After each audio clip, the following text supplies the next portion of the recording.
नमस्कार, আমি নগৰ চট্টগ্ৰাম মাধ্যমিক বিদ্যালয়েৰ পড়ো।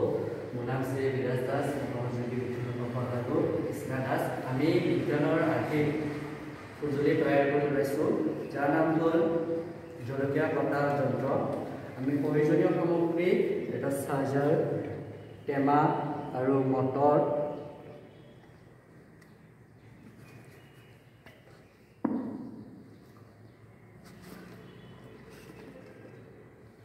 আৰু প্লাষ্টিকৰ চকা এটা আৰু ব্লেড।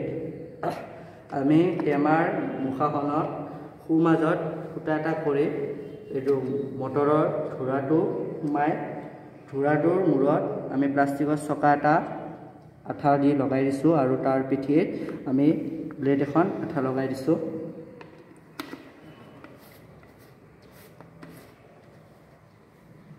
আৰু মটৰটো যাতে লৰচৰ নহয় সেইবাবে আমি মটৰৰ চাৰিওফালে আমি আঠা লগাই দিছোঁ আৰু সেই মটৰৰ চাইডতে আমি ফুটা এটা কৰিছোঁ যাতে আমি জলকীয়া আৰু যিকোনো কোমল বস্তু আমি সেইখিনিতে সোমাই দিব পাৰোঁ। সেইবাবে এতিয়া আমি এইটো লগাই দিওঁ আৰু আমি বেটাৰীৰ এই চাইডৰ পজিটিভ আৰু নিগেটিভৰ এইটো লগাই দিছোঁ আঠা লগাই যাতে নসৰে।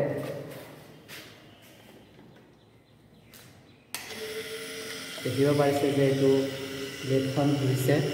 এতিয়া আমি এটা জলকীয়া তাতে সোমাই দিম।